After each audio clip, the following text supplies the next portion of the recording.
Hi, I'm Dr. Vera Tarman, moderator for the Ask the Experts panel tonight, the I'm Sweet Enough, the September Sugar-Free Challenge.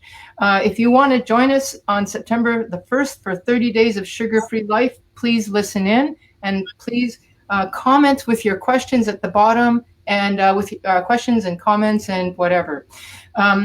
I have one guest tonight and possibly two if we can figure it out. Our first guest is Dr. Tiffany Wright, the skinny coach. She has worked with thousands of sugar addicts over 10 years. Not only has she worked with people, but she's lost and kept off 100 pounds for over 20 years. And she will tell us tonight, how she did this and what she tells her sugar addicts what works for her. So Tiffany, we're going to start with you because I can't figure out how to get Tony on, but hopefully for those of you who are listening, we'll figure him out as well. Tiffany, what do you tell me how you started on your journey with your work, the work that you're doing? Sure. Well, I was a very overweight woman and child for my whole life. In fact, my first Weight Watchers meeting, I was 8 years old. And me and my mom used to go every Monday. And then afterwards, we'd go to Thrifty's drugstore and have a patty melt. You know what that means. And then we'd share a sundae because after all, we were on a diet. So I tried that, and through my teens and all of my 20s, I tried every single diet you can imagine, and nothing worked. I didn't even yo-yo. I was just, couldn't stay on even for a day. And so during my work on my PhD, I was helping this other colleague work with alcoholics, and she was overweight as well, and she said, I wish we were like alcoholics and we could just not drink, but with food you have to eat. And for some reason, it just hit me that, wait a minute, it's not all food. We're not up all night binging on broccoli, are we? So I thought, well, okay, I'll use the abstinence model, but just with sugar and flour. And the reason I picked sugar and flour, this was when low fat was popular. No one talked about sugar and flour until recently. The reason is because I made a list of all the foods that I overate, and all of them had sugar or flour or both. So I decided to use the abstinence model and just eliminate sugar and flour. And I lost 100 pounds the first year. And over the following years, that was 20 years ago, 21 years ago. Over the following years, I kind of had to figure out what I could eat and why what I was eating worked. And in fact, I ended up eating more and more food all the time and still maintaining. So that was the diet that made me lose the weight. Can you elaborate on that? That's interesting. You ate more and more food all the time, and yet you still kept the weight off. Right. I mean, I know now why after a lot of research. Basically, you know, when you're overweight for a very long time, and all women who go through menopause and just aging, the insulin receptors on our cells become resistant. So when you eat food, it turns into glucose, goes through your bloodstream. Your pancreas releases insulin, and insulin is the master hormone. Yeah. Now, insulin's job is to push the glucose into the cells or unlock the cell so the glucose can get in the cells and use it for energy. But as the insulin receptors on your cells become more resistant, it's not able to do its job properly. And it can't push your food into the cells for energy. What it does is it stores it as visceral fat, and that's the fat that surrounds your organs and your belly. That's why people who have this issue will notice they carry a lot of weight in their belly. Yeah, that's good. So in answer to your question, the thing is, saying calories in, calories out, it's nonsense. The body is much more complicated than that. And in fact, it's really people who are sugar addicts or people who have this problem, it's really about getting your glucose levels right. So it's a chemistry problem, not a physics, a calories in, calories out. So if you get that chemistry right, you can actually eat a lot of food. People want to be low carb or no carb, unnecessary. It operates under the same principle. But the thing is, if you're having a nice, wonderful baked potato, if you have it with enough steak and enough volume of food, that slows down the release of the glucose from the potato. So you don't have to give up carbs. You don't have to count sugars on the nutritional label or carbs on the nutritional label. Uh-huh. looking for sugar or flour and enough volume of food to slow down the release of the glucose. And that's why you can eat so much food. Yeah. Because if you get that chemistry right, everything you're eating is getting pushed into your cells for energy. I see that there, it looks like somebody that might know you. This is, hi, I'm Miriam. I'm a skinny girl. Is that, that sounds like that's your logo, or it's one of the things that you identify yourself with. That. Do you Yeah, want my girls are skinny girls because the main kind of component with the Skinny Coach solution is the neural brain changing. Uh-huh.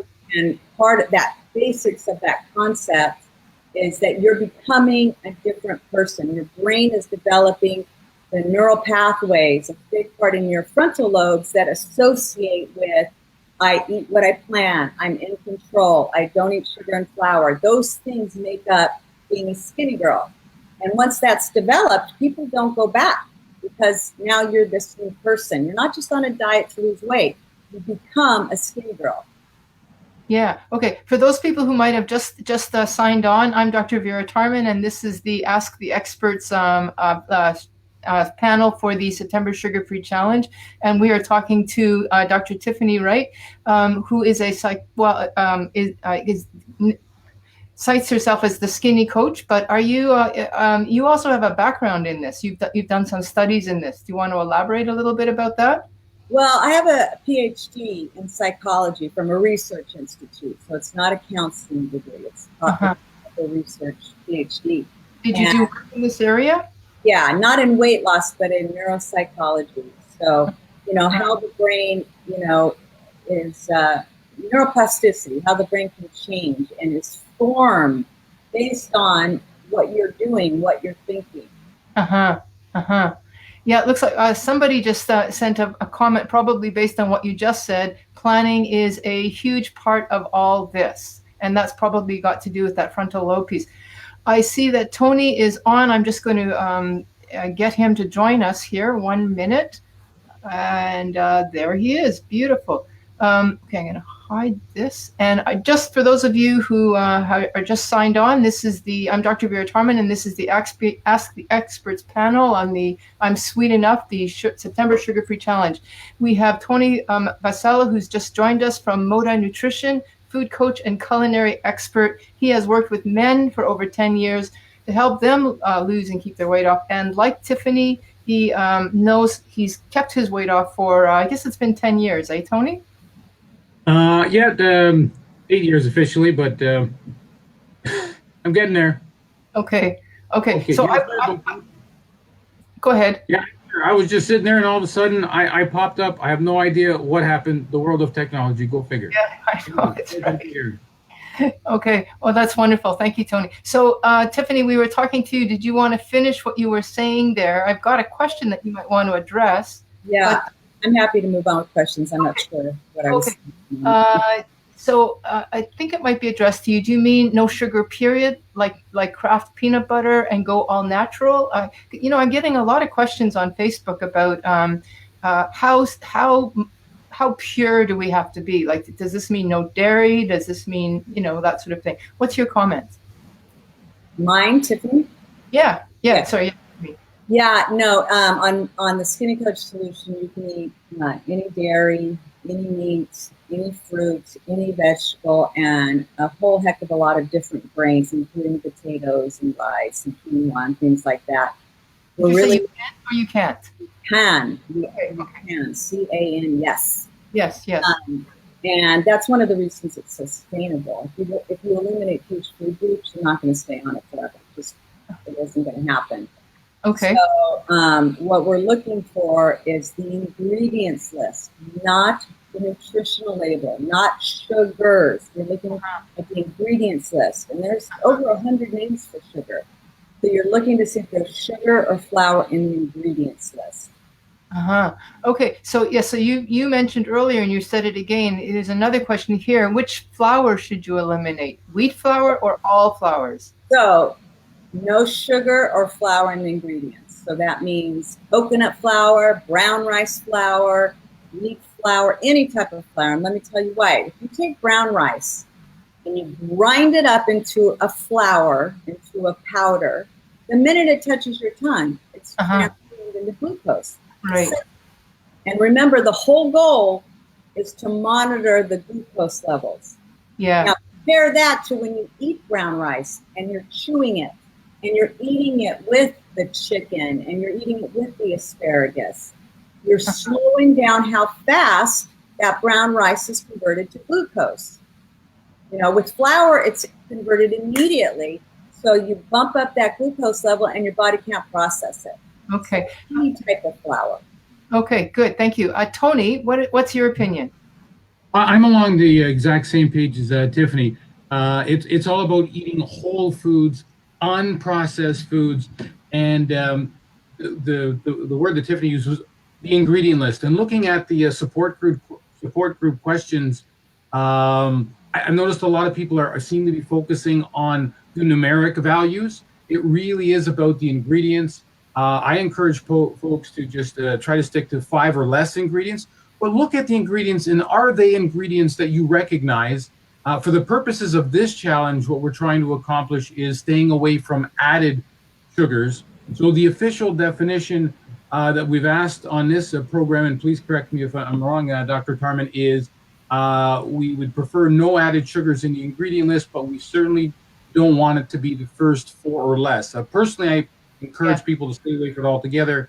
But for the purpose of this program, the sugar-free challenge is 4 or less. Yeah, well, for this challenge, I'm really seeing this as a light, a sugar-free light. The sugar-free serious or deluxe is really Tiffany's, which is no sugar, no flour. Because I would agree with Tiffany that this is, flour is sugar before, within seconds. Tiffany, I wonder what your opinion is. Somebody's asked the question, what about almond meal?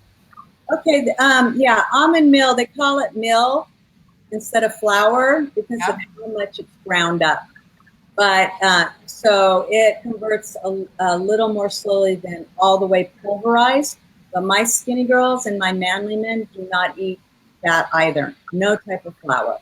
But we do eat every fruit, every vegetable, tons of grains, meats, dairy. Potatoes. Think about what you do eat versus what you don't eat.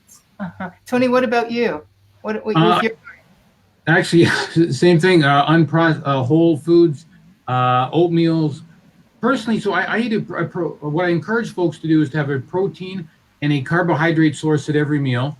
So, for example, in the morning, I highly encourage grain-based carbohydrates: oatmeal, bulgur, millet, quinoa, teff. And then for lunch and dinner, that carbohydrate source, there must be servings of vegetables. And for dinner, it could be a starch vegetable.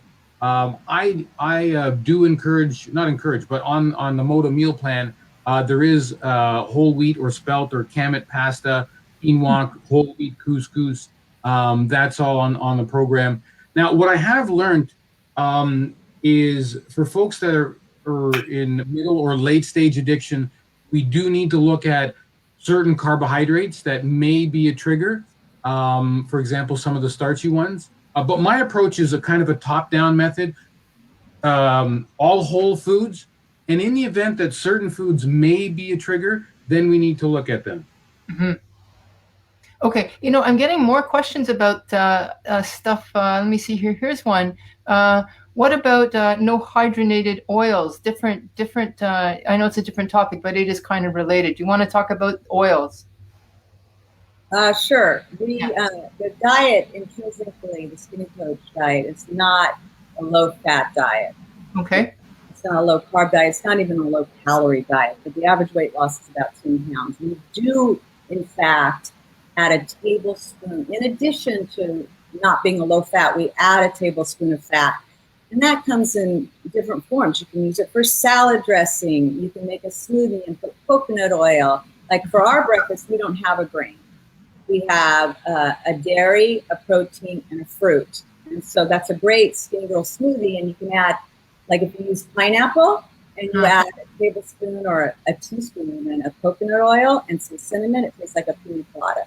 So I'm all for fats, but not like these diets that have, eat as much butter as you can, as long as it comes from a cow at the ashram somewhere in India. That's just too much fat. Okay. Tony, did you want to say? Stick to unprocessed fats, whole nuts and seeds, coconut flesh, olives, or cold pressed olive oil. Yeah, you're saying that's okay. Unprocessed fats. Yeah. Okay. Well, I remember you saying, yeah, unprocessed fats. So anything that's already there, but if it has to be actually manufactured, then that's a different story. But, yeah. Yeah. Okay. Now here's a question that I would like an opinion from both of you. What about staying away from alcohol?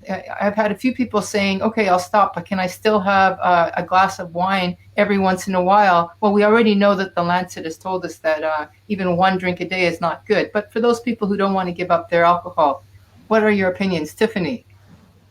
I'm all for alcohol. The problem is when you drink alcohol, it does affect your glucose levels and it affects your craving levels. So during the active part of the skin coach solution, when we're losing weight and we're making those brain changes, we're not drinking alcohol, not even one glass. However, once you're on maintenance, then you can bring alcohol back. Now you will get the cravings, but your brain is going to be at a place where you can say, well, I know the alcohol is what's giving me cravings, but I'm a skinny girl or I'm a manly man and I just don't eat off plant. So it can be uncomfortable, but it's not going to be a problem with you eating something else. Okay. I mean, I've been on my plant for 21 years, and when I drink alcohol, I always want pancakes in the morning. I haven't had pancakes in 20 years, and I still always want pancakes. And that's my body responding to the glucose load. So I know I'm not going to eat a pancake. So I go have my skinny girl smoothie, and it goes away. So you don't consider that alcohol is a form of sugar? It does not have sugar in the ingredients list. Okay. I do think, just like I said, I think it affects your glucose levels, and it will stop you from losing weight, but it won't make you gain weight. If you're drinking beer, that's different. But if you look even at alcoholics, they're not fat. It's not about calories. So beer is a little different because it's really like drinking a loaf of bread. Yeah. Well, just for those people who are watching, by the way, if anybody's just joined in and you want to know what's going on, this is the Ask the Experts panel for the I'm Sweet Enough, the September Sugar-Free Challenge. And we have Tony Vassallo of MODA Nutrition and Tiffany Wright of the Skinny Coach, both who have worked with sugar addicts for over 10 years and have kept off their weight for, 8 years at least. Tiffany, it sounds like you 20 years. That's pretty good. 25. Okay. Tony, will you share your opinions about alcohol? Now, I have to admit I'm partial because I'm an addictions physician, but outside of that, what do you think, Tony? Okay. For me, I stayed away from alcohol during the weight loss, and I think it helped me out immensely. What I found is when I reintroduced it, so first of all, my tolerance level was drastic. I found that at even a glass of wine, I was already tipsy, or half a can of beer. Whereas in the old days, I could probably plow down 6 or 10, sadly, and feel okay. So I had no official plan. For me, my journey was all about losing weight. I actually never went into it thinking I'm not having sugar or not having processed food. I went into this as a weight loss. I wish I knew then what I know now. And I went almost 3 years wholly abstinent from sugar, processed food, and alcohol. And I figured, well, why really introduce it? And then when I did, we'll just talk about sugar for just 1 second. When I reintroduced sugar, there was no stopping me. I was at a buffet. I had one Nanaimo bar. It turned into, I think, 22. And the only reason it stopped at 22 is because there wasn't 23. But I was looking around for pie and you name it. And it was really, really scary because it felt, I knew there was something wrong. It was like something took me over that day. And I was driving home. I'll never forget it. I was on, for those in the Toronto area, it was the Don Valley Parkway. I was with somebody, thankfully. I had to pull over because I was gone, and they had to drive me home. I really felt like a drunk. So that's just a little bit of my story. Back to the alcohol. So again, I stayed away from it, from the weight loss, just because I figured I'd be more successful. When I reintroduced it, I found I had a very low tolerance, and it made me very tipsy and ill. So I tend to stay away from it. I might have it no more than 4 times a year, and I actually don't enjoy it. Okay. So I just wanted I to. enjoy it. What's that? I enjoy it. Yeah, it's interesting because I am in a pretty enclosed bubble working where I do, in an addiction center. And so I don't get to see people who are not alcoholics, but who struggle with food. The people I see are alcoholics who struggle with food.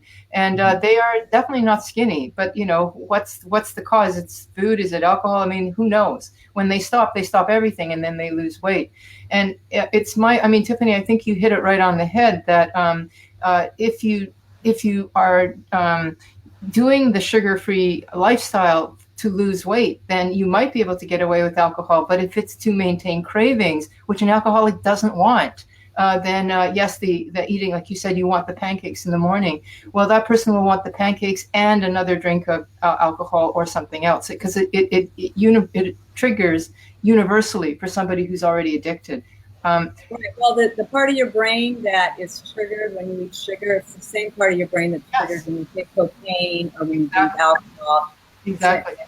Same part of your brain. And yes. I have a remarkably large number of people that are recovering alcoholics that then come for their sugar addiction. Because what's it called? Transference or cross addiction? Yeah, cross addiction. Yeah. So would you call yourself a food addict? You yourself? Yeah. Oh God, yeah. Yeah. Okay. But you are still able to indulge in an addictive substance like alcohol and not get hooked in. Yes, because I'm not an alcoholic. Okay. All right. Okay. This is very interesting because, as I said, I'm living in a bubble and I have my own particular views. So that's interesting. Add something to that, and similarly to what I said about giving up, diets that give up all carbs or major food groups. Mm-hmm. Or people who don't eat any dairy either. That's really are vegetarian. That's fine for lots of people.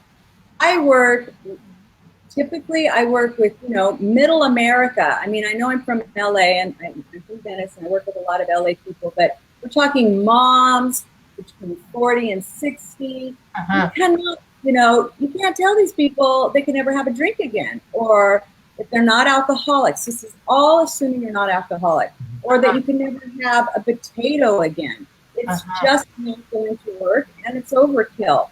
If you change the brain, if you move from that addictive part to in your frontal lobes and develop those neural pathways that are associated with being a skinny girl. It doesn't matter if you have cravings after drinking the wine. You'll never eat those pancakes. It's just not something you do. Just like they're not about to pick up and do a line of cocaine because they've been triggered from the alcohol.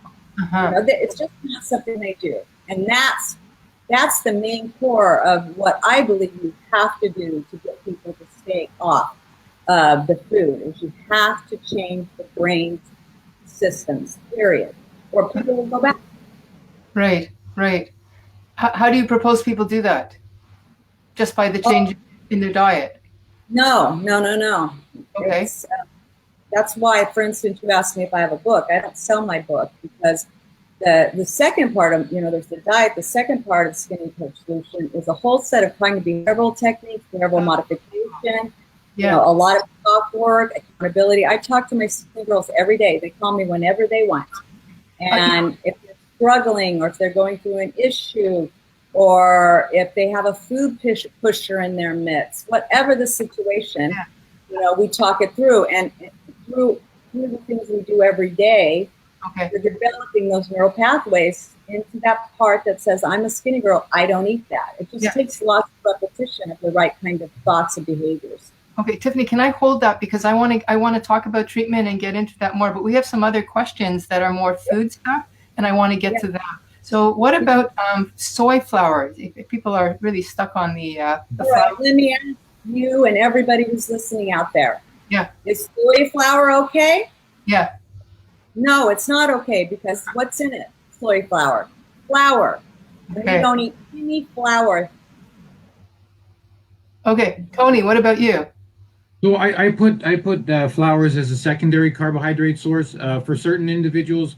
Personally, I did eat flour while I lost weight, but in the 8 years I've been doing this, working with other people, I found some can, some can't. And again, I have the top-down approach. If something's not working, if it's triggering cravings, then in the carbohydrate model, certain things come out. In terms of flours, nowadays it seems like everything is being milled. But having said that, kind of maybe along the same lines as Tiffany and alcohol, I found some people are successful and some aren't. And I think with weight loss, that's the one thing that's so challenging is it's not as black and white as we may think it is. I mean, some people have certain triggers that may not affect other people. I mean, I've even seen some people have dairy trigger certain food. Yeah, I wanted to talk about dairy. Can you pick up on the dairy? Food. Sorry, go ahead. I'll pick up on the dairy thing. I get a lot of questions about that. Well, first of all, with dairy, what we got to understand is again, we look at the ingredient list.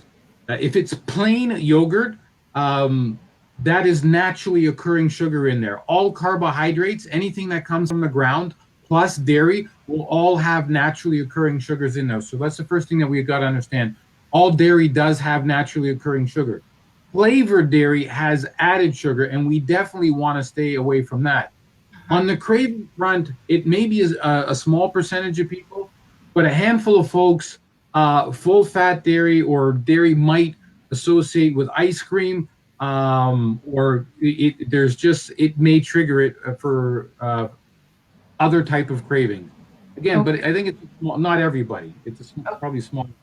I have a question here. What if you're a vegan? What do you recommend for somebody who's a vegan, where they can't eat meat, so they're kind of stuck on carbs, and there's a lot of carbs that aren't okay? Do you deal with vegans in your practice, Tony?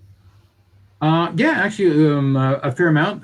We have a fair amount of ethnic groups. They're actually, so if you're staying away from carbs and trying to be vegan, that's a challenge. But there's a fair amount. I mean, we have legumes, nuts, seeds, pulses, things like tempeh. So it's certainly very workable. And in fact, I mean, I mainly work with guys, and one of the things that we need to do is change our relationship with animal-based proteins. For a lot of, I've seen a lot of guys, me included, I mean, we might be somewhere around 30 ounces a day of a lot of meat, some of it processed. So there's certainly alternatives out there if you're eating plant-based. Okay, Tiffany, do you have anything to say about the vegan life? Do you deal with people who are vegans in your practice? Yeah, I didn't used to. And I had a skinny girl who had been on the plant for 5 years, and for medical reasons, she had to keep eliminating foods, and she could only be a vegan, turned out. And so she kept calling me and begging me, can't you help me? And I never would work with vegans because it's too much carbs. So after a couple of years, she was just suffering and gaining weight. I finally sat down and I figured out a plan for vegans, and now she's back on track. But I don't have enough expertise to talk about it. I mean, I have that plan, I have it written down, so if I had it in front of me, I could, but it's just I only have one skinny girl now that's a vegan, so it's a new area. So many questions about food. And by the way, everybody, with your comments, this is great. Thank you. Keep your comments coming and share as well. People get caught up on the food, and it's so not about the food. Yeah, yeah, we're gonna get off the food shortly, but let me ask a few more questions. What about egg whites versus whole eggs? Any comments about that? I think I know the answer, but Tony, you want to take that, and then Tiffany, take it from there. Eggs are a protein source that we recommend. I actually encourage to have the whole egg. The nutrients and the satiation is actually in the yolk. Mm, I know for the longest time we had the whole cholesterol thing. My understanding is we have um, undoubtedly figured out that dietary cholesterol does not cause cholesterol. I know it seems to make sense. If anything, I think the science is actually pointing towards processed sugars mhm. might actually be causing cholesterol. So I actually encourage folks. I will say choose the best quality eggs that you can afford. Uh-huh. Tiffany, what about you? Sorry? Completely agree with everything you Yeah, said. okay, good. Okay, for those of you who may have just signed on, just a quick, I'm Dr. Vera Tarman, and I'm moderating this Ask the Experts panel for the I'm Sweet Enough September Sugar-Free Challenge. And we have Tony Vassallo of MODA Nutrition, who is a food coach and a culinary expert. He's worked with men. Tony, I want to get you to talk about that in a few minutes. He's worked with men for over 10 years and has kept his own weight off like 100 pounds for over 10 years. And we also have Dr. Tiffany Wright, the skinny coach, who has also lost 100 pounds, but 25 years and off. And believe me, that's a big deal. I know that because I'm a physician, and I see that we are in the rare 5%. Anyway, she's also worked with thousands of sugar addicts and has lots of expertise. Now I have a couple more questions, and then we can get to the. Let me see here now. Now it's okay. Well, Ezekiel bread. What do you think about that? If it has flour in the ingredients, we don't eat it. We don't eat it. Okay. So even the super healthy stuff, not necessarily. Tony, what about you? Ezekiel bread is actually one of the few flourless breads. It spoils in less than 2 days. That is one of the few, Ah, and I actually think it's based out of California. It might be worth looking into, but it is flourless. Forget what it's made of, but it is flourless. mhm. Okay, thank you. You know what? These are great comments. Please keep sending them. Now, here's a good one. Do either of you watch your portions? Is that a part of the food plan that you follow? Tiffany, why don't you take it? Of course. So as I said before, Elaborate. as I said before, it's chemistry based, not calorie based. So Uh-huh. you think you'd watch portions to monitor calories, but in fact, we're doing portions for two reasons. One is the food, the second psychological. So I'll explain. In terms of the food, Mhm. if you're having, let's say 6 ounces of potato, you're going to want it with the right amount of protein and the right volume of food. So for like a 6 ounce potato, we're talking about 4 ounces of protein and then 2 cups of a vegetable. Now, it's a lot of food, but if you put those together in that way, you're going to keep that glucose level monitored so that your body can use up all the food and store it as energy, nutritional energy. So you have to have the portions because you have to be monitoring that chemistry level. The psychological reason, which is phenomenal, is people think watching portions or measuring is a pain. And you know what? It is a pain. It is a pain to measure. But when you, like my skinny girls, they plan out their menu the day before. They write it in their food journal that I provide them. They email me every night and they commit to what they're going to eat the next day. I developed a psychological mantra and they type that out every night and they commit to it. Mhm. So the next day, they measure their food, they put it on their plate, and what happens now? They're done. Uh-huh. There's nothing to ruminate over. There's Yeah. nothing to negotiate in their head. Oh, that was good. I want a little more. Or today I'm a little more hungry, so I'll have a little more. Oh, wait, I like what they're eating. I'll have a little bit of that. It's on plan. None of that. There's nothing to think about. So it gives complete peace of mind. You get Plan you it, get you committed it, you yeah. measure it, you eat it. That's it. You get kickback around that.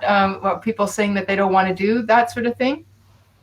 Like, not No, willing? because everybody before anyone works with me, there's a 2-hour interview, Oh, and they okay. know everything before, so they have to be on board. Okay. Tony, what about you? So from a dietary point of view, I ask people to focus on the quality of food, the timing, the intervals, and then the portions. In the beginning, I ask people to really focus on the quality and the timing, especially in circumstances where I'm working with obese or morbidly obese men. Let's really focus on quality and timing, and then hone in on the portions. But portions clearly do play a role. I just ask to focus on the quality and the timing Okay. first. Okay. Here's a question that I want. It goes back to the alcohol piece. So Tiffany, please listen in here. John Sheldon asks. He says that Dr. Lustig. I don't know if you must know about Dr. Lustig. He's actually lives in California. Explains the similarity between sucrose and alcohol metabolism in detail in a great YouTube video called "Sugar: The Bitter Truth," and he's an expert on the subject of the cross. Mechanisms of sugar and alcohol, and he's actually going to be coming for those of you who are in Toronto on September 16th to the public lecture, the I'm Sweet Enough lecture. So, do you have any comments about that? And I don't know. I've already commented on alcohol. Okay. And I mean, yeah. Okay. I just want to get out of the sorry. Okay, all right. Let's look at another question. I want to get out of the solo mode. Hold on. Okay, we're going to look at me for a minute. There are so many great questions here that I have to. Okay, I agree. It's not about the food; it's about the brain and the effects of food on my brain. So, Tiffany, you mentioned that very nicely. Bravo to all of you. Oh, here's a good question. This sounds like a post-bariatric bypass surgery lifestyle. What do you think about that? The food plans that we are suggesting. I have no idea. I coach people all the time that are considering gastric bypass. I think it's dangerous. Its success rates are very low. I don't. Uh-huh. But I do not know what they eat afterwards. I would imagine that on my plan it would be way too much food. Okay. They can't eat a lot. Oh, yeah. Someone said you can't hear me. Yeah, it's a bit choppy. So I just thought. Okay. Oh, that's better. Just because I was far. Yeah. Oh, I was just too far away. Okay, I'm closer now. Sorry. Here's a good question. Can you eat too little? Tony, you want to address that? Sorry. I believe you can, because if you're not eating enough, that's why personally, when I hear people say, "What do I think of fasting?" I think I'm not a fan of it at all. I understand there are certain circumstances where you need to, but I find that if you restrict, and this goes back to what I said before, quality, timing, and portions, and especially from a food addict point of view, if you all you're going to do is crave more food later. So I'm not a fan of fasting. Mm-hmm. What about you, Tiffany? No, our menu plan is very laid out. I'm not going to go into this, but I think everyone should check out intermittent fasting. Yes. Because I think it's a really interesting new area of research. But we don't fast on my plan, and I'm generally not a proponent of it. Yeah, if I can chime in here too, at Renaissance, where we do our own food plan based on a food addiction plan, we don't. We figure that there's enough intermittent fasting between the last meal of the day and the first meal in the morning. It's a good 12 hours from 8 until 8. And if you're hungry, that just spikes the dopamine curve, and then if you're already an addict, it'll just make you crave. Which I know we've talked about cravings, but kind of interesting question that I keep getting. Food aside, how do you turn off the part of the brain that's causing cravings? So what do you do when somebody says, I'm eating well, but I'm still craving? Tiffany, you want to pick that one up? That's actually, of everything, that's my expertise. Okay. So in the basal ganglia, the addicted part of your brain, every time you eat sugar or flour in response to cravings, or cravings really are in response to some kind of trigger. It could be other food, it could be stress, it could be loneliness, boredom, anything like that. Your brain has been trained that if I eat that food right now, I will feel better, and you will feel better. You'll feel a lot better. I don't care how bad it is for you, and I don't care how bad you feel later. When you eat a Big Mac, when you eat a chocolate bar, when you eat, a sandwich, whatever, you are going to feel better because it's going to release dopamine in that part of your brain. And you will feel better. You'll feel an immediate rush of calm. It's like a smoker. The minute you take the bite, it's like, and so your brain knows that. Your brain knows, if I eat that cake right now, I will feel better. Mm-hmm. And then you eat the cake and it releases dopamine, and that part of your brain gets stronger and stronger and stronger. What does stronger mean? It means that the neurotransmitters have fed those neural connections, and they get thicker and thicker, just like someone who plays the piano.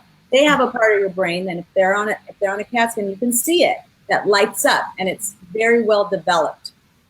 Whereas someone who doesn't play an instrument, it's not developed. So if you're a food addict, it's very well developed. Your brain knows. Yeah. It will get that. Now, what you have to do is, by following a good eating plan, what happens over time, like, making your commitment, saying your mantra every day, figuring out solutions, every time you don't eat that cake, your brain is also fed a little neurotransmitters. It's not as strong as the cake, but it is. And it's released in your frontal lobes because you used your rational mind. You said, I know that cake will taste really good right now, but I'm not going to eat that because I'm a skinny girl. And it releases a little. And every day you write your plan, and every day you stay on it, it's releasing it in the frontal lobes. And that part of your brain is going to get thicker and stronger. Now, through abstinence only through abstinence does this work. That other part, the addicted part, begins to atrophy because it's not being fed anymore. And if you feed it intermittently, like you have a cheat day, or once in a while, or just a little bit every day, it's constantly being fed. So your brain's always saying, well, she didn't give it to me for 7 hours, so I'll just keep trying for 9. Or she didn't give it to me for 5 days, so I'll keep, because it's called intermittent reinforcement. So only through abstinence do you get, and it just starts to atrophy. Now, as Tony said, he gave it up, and then as soon as he had a bit of something, he went crazy. Because it never goes away. Once an addict, you're always an addict. But it's not present, because this other part of your brain, in the thinking part of your brain, it becomes more present, and it becomes stronger, and it becomes thicker. And that's why people just don't fall off my plant, because we develop that part of the brain. Okay. Now, I one of the things that we found last year at our Renaissance plan, which was, it was a pilot project of about 80 people. So we got to see a nice subsection or sampling, is that people weren't discovered that grains. Now, most of these women were women, and they were postmenopausal women. So, Tony, you may not have much to say about this, but I am interested in the opinion that you have about grains, because we found that at a certain age, maybe it's a development of the food addiction, grains became too much of a trigger. So I think both of you use grains in your food plan. So can you elaborate, Tony? You start, and then Tiffany, please take it over. Go ahead, Tony.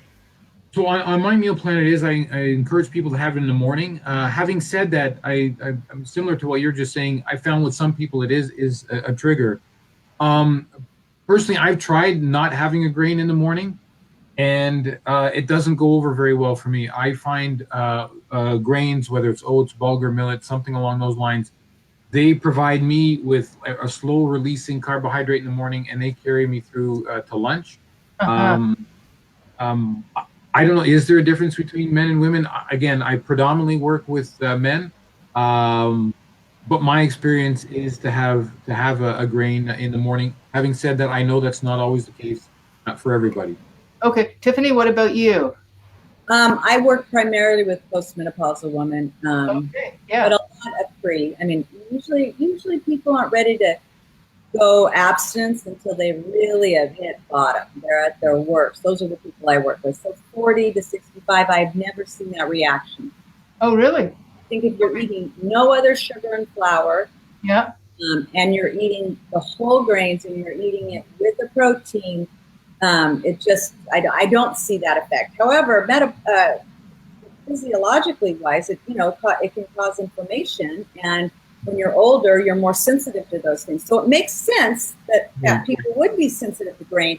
Yeah. I just had an experience, and I don't know if it's because of the complete abstinence from all the other junk that it's just not enough to be involved. Well, I think that what happened with us is that we, if a person was willing to come into our treatment center and sleep there every night for a month, they had to be pretty serious. And probably we saw the sort of extreme end of the spectrum. The people who, maybe more extreme than the two of you are seeing. Another quick question about food, and then we'll talk about treatment plans. I know you each have a program. Are we good, or did you have something you wanted to say there? No, I said it's fine. I can answer. Okay. Keto. What do you think about keto? I get that question all the time. Kim, let's throw in paleo as well. What do you think about those plans? Tony, why don't you take it, and then Tiffany. Okay, I'm not a fan of keto. I like a balance of macronutrients, balance of unprocessed proteins, unprocessed carbohydrates, and dietary fats. From what I've seen, people can lose weight fairly quickly on keto. I don't know how sustainable it is. I just ask people to I'm not a fan of it. Okay, thank you. What do you say, Tiffany? I say it's dangerous. And it's absolutely not sustainable. And I don't care if there's 7 people out there whose Aunt Mary did it. It's not sustainable, and it's not healthy. It just isn't. All right. Okay, so I think that we have about 15 minutes left, and thank you, everybody. If anybody joined in, I just want to say again, I'm Dr. Vera Tarman, moderating the Ask the Experts panel tonight. The I'm Sweet Enough September Sugar-Free Challenge. And we have Tony Vassallo of MODA Nutrition, culinary expert and food coach, lost 100 pounds 8 years ago, and Dr. Tiffany Wright, the skinny coach, also having lost over 100 pounds, but 25 years ago. And as I said earlier, that is a big deal in the bariatric world, where they always tell us you can lose that weight, but a year later it comes back. And so let's not even bother. It's kind of what it sounds like they're saying. So I know that both of you, and also me at Renaissance, we have our own specific plans where food is just the first thing that we address. So we have what's called a food abstinent plan. And you guys have both talked about that to some degree. So what's the rest of the, how do you maintain a life in the world as it is, which is very it's a very sugar-loving society. How do you help people not just manage cravings, but manage life out there?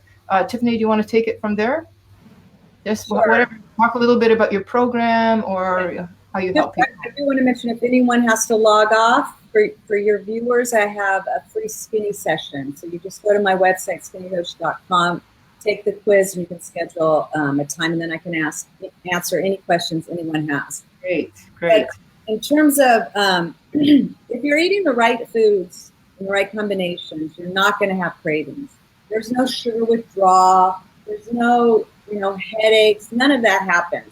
People have those because they're just giving up sugar, and they're not giving up the flour, or they're not eating the right foods. So sugar's out of your system in about 8 hours. So if you eat the right breakfast with enough protein and throughout the day are eating correctly, you won't have cravings. But that doesn't have anything to do with associations, bad days, associations, habits. Those things all trigger. Yeah. It takes a lot of work to build that other part of your brain that just doesn't, so it doesn't get triggered anymore. I mean, the way you asked how my plan works. When my clients decide to be skinny girls or manly men, I mail them out their books and the workbooks. We have a 2-hour orientation. We go through everything.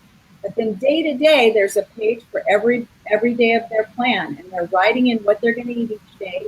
We do menu planning, grocery lists. We do it all during that orientation. But each day, you look at your day the next day and you say, okay, this is what I'm doing. Am I going out to eat? Do I like to cook? When we do the menu planning, it's really dependent on the person. Some people don't like steak. Some people don't like tofu.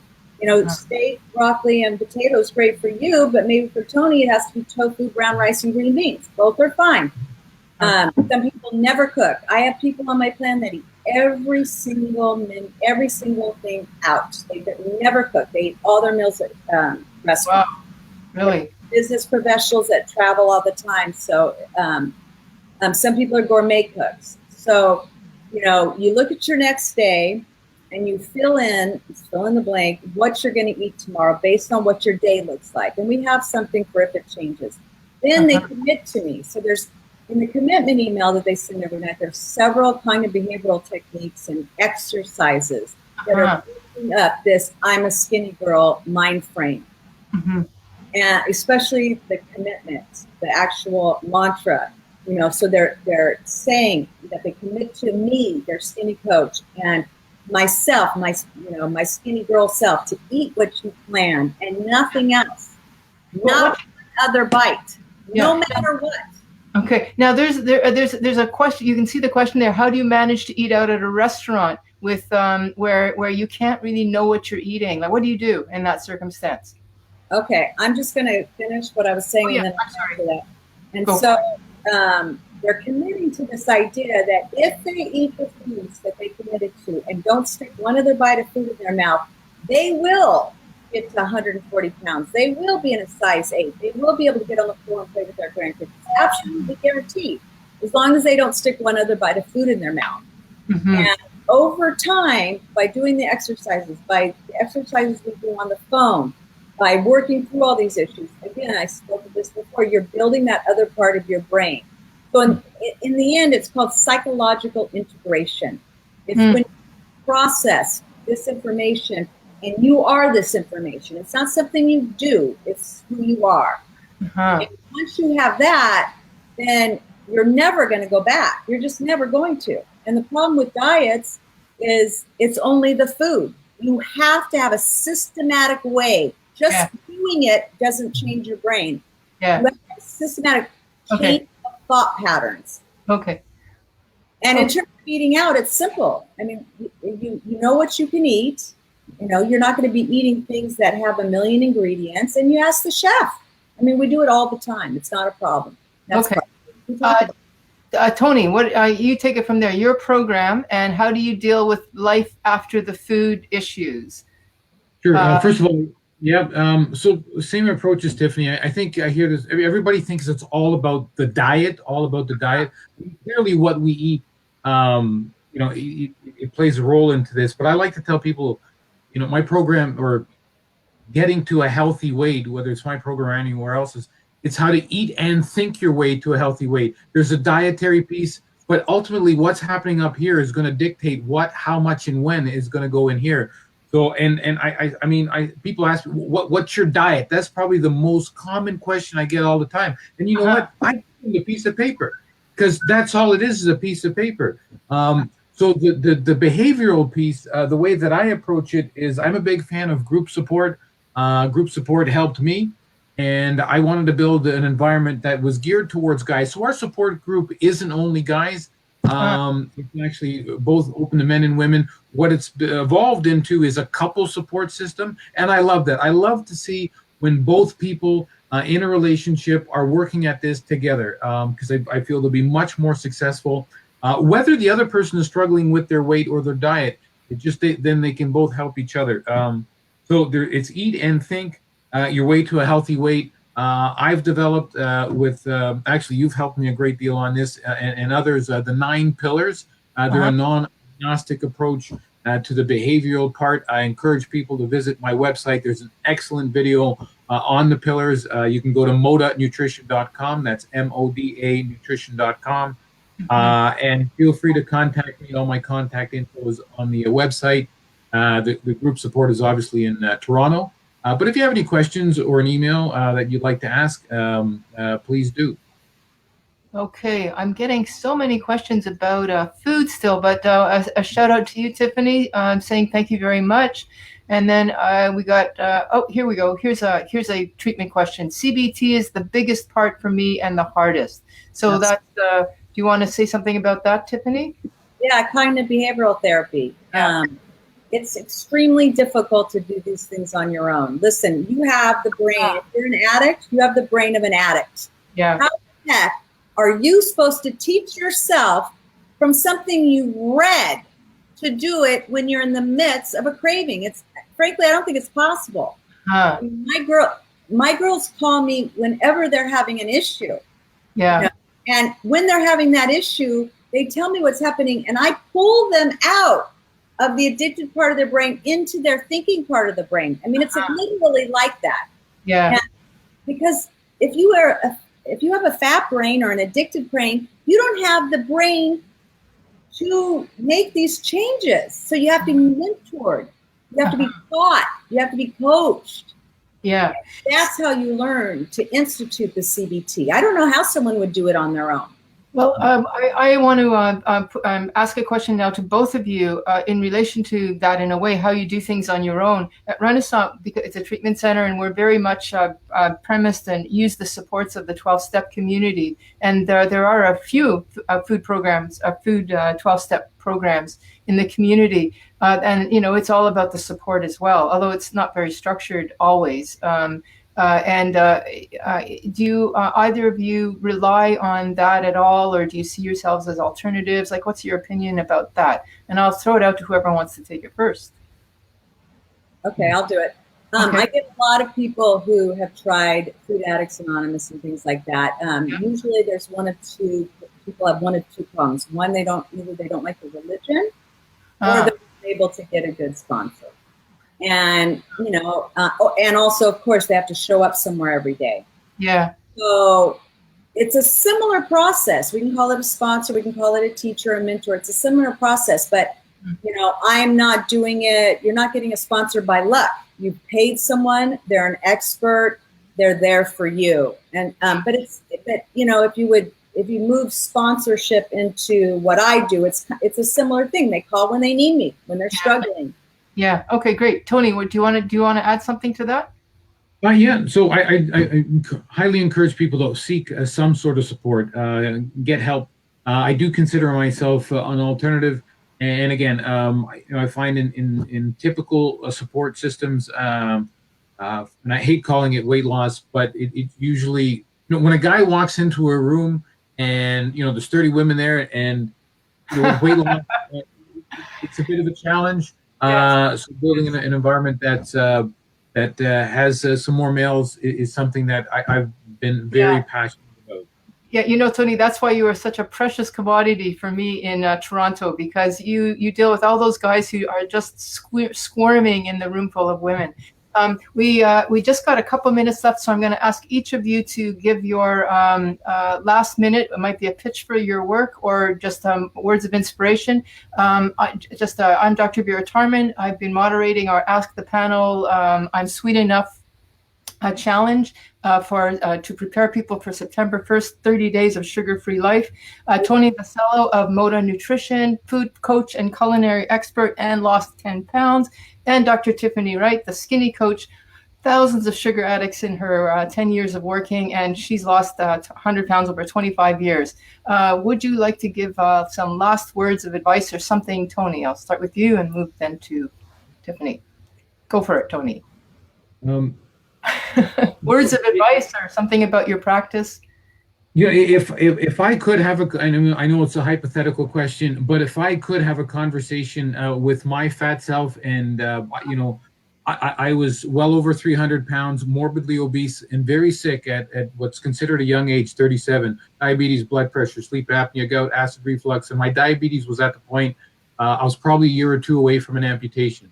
So if I could talk to Fat Tony, if you would, I would tell myself, you know, this is not about starving yourself to death. This journey is about just changing the types of foods that I ate. There was a struggle in the beginning, and once I got over that hurdle, it was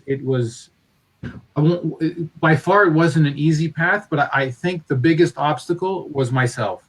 Okay, Tony, I'm going to cut you off because we got a minute left. Tiffany, take it. If you have absolutely any questions or want to talk to me, if you just schedule it on my website, skinnycoach.com.